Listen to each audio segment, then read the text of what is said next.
Hello, Chris. You might have noticed that I'm back in my room, but things are different this time. The bookcases behind me are new, and perhaps most importantly of all, I have doctors on the wall. I'm kind of worried that the gigantic David Tennant will frighten all the other doctors. Oh, John Pertwee. Don't tell Patrick Troughton, but you're my favorite.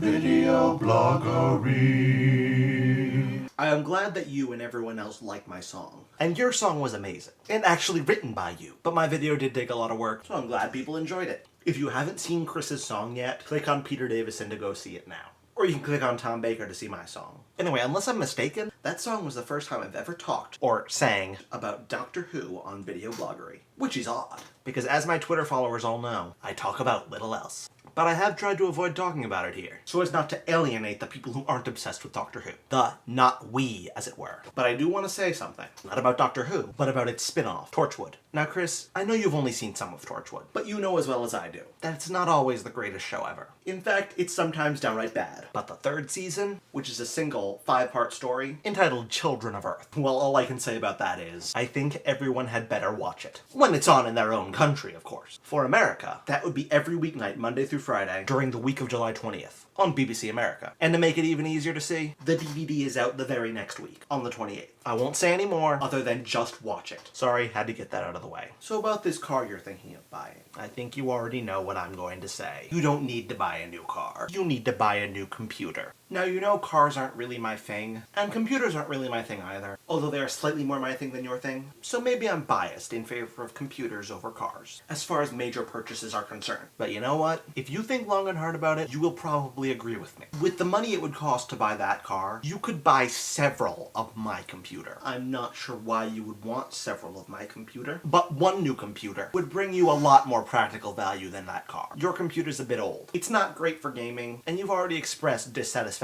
about the video editing capabilities. Now, I'm not gonna try and pressure you into getting a Mac. Actually, yeah, I'm gonna try and pressure you into getting a Mac. It would be good for your purposes. There's the entry-level audio editing software on the Mac, GarageBand. You could put that to good use, and it's a fairly powerful tool, considering it comes free bundled with the Mac. And all that neat stuff I did in my last video, that wasn't done with some fancy new video thing. That was done with the old version of iMovie, which is better than the new version, and would be available to you for free as a Mac user. As far as gaming is concerned, you can do what I do, and have a small partition on your hard drive that actually runs Windows XP, so when I turn my computer on, I can go, I want to use Windows today. And poof, my Mac is a Windows computer, which I can use to play games. See, I think deep down, you know you need a new computer, which is why you hear this voice calling out to you. Chris, you need to make a major purchase. But you are misinterpreting it, and you think you're supposed to buy a car. That's why you have me. Set it straight. So, to review. 1, you're not buying a car. 2, you are buying a computer. 3, that computer will preferably be a Mac. 4, you're going to watch Torchwood Children of Earth. Click on John Pertwee or Patrick Troughton to see 2 different trailers for it.